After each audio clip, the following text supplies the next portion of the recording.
This last game scenario, we kind of call it speed of play, but it's basically what happens is coach hears it, players hear it. From a sports psych consultant, I hear it quite often. The game seems as though it's just going at a breakneck pace. I'm barely hanging on. The speed of play is something that I feel as though I'm always behind. Why is it happening? Am I totally losing my mind? Am I losing my skills? What's going on here? And it's quite common, and I've heard this not only from volleyball players but from elite players from a lot of different sports. And what happens is that because of a higher level anxiety, higher level muscle tension, we tend to, our concentration is affected, right? Especially the more anxious you are, now your concentration field gets bigger and bigger, where instead of just focusing in on especially if you're a middle blocker and you need to focus on where the other middles are, you're not only looking at that, but you're also looking at maybe the crowd, and you're also looking at what the other players are doing. So you tend to bring in too many external cues that have nothing to do with what you need to do in this next play. Because your attentional field is so broad, you're focusing in on way too much. So that's why it seems as though the game is just going right past you.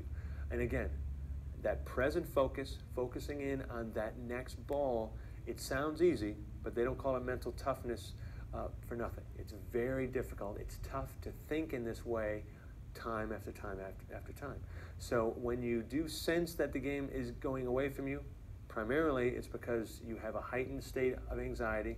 There's too much clutter in your head. You're thinking about too much. You're perceiving too much. So the key is to narrow that focus, all right? And how do you do that?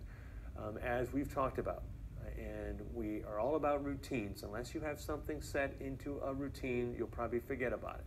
So having a refocusing routine where when you find yourself looking at everything and anything, where you should be only looking at one or two important cues, whether it's the opponent on the opposite side of the net, or whether it's where your setter is and what play call they're giving you.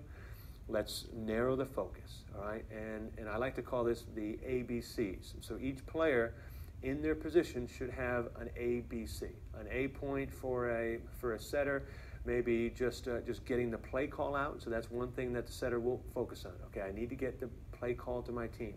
And then they should take a deep breath if they feel as though the anxiety and the muscle tension is rising, and then maybe one technical cue. For setter, we've heard our players use it earlier, soft hands.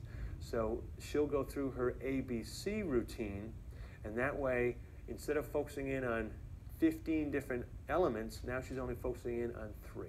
So that way it helps simplify what she has to focus in on. The game slows down, she takes that breath, so then that way she's not bracing, she's slowing her heart rate down, and then by simplifying what she's thinking about, then she should be able to execute that next ball. All right? And it's amazing the difference that something like that will make. Slowing themselves down, and then also taking away as many of those distracting images and thoughts as possible, getting them to your ABCs.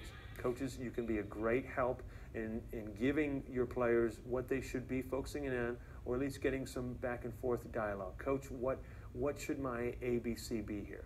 All right, and what should I be focusing in on? So coaches, if you ever hear a player say that the game seems to be speeding up, think in terms of some of these strategies. They need to slow themselves down first before the game is ever going to be in their control again.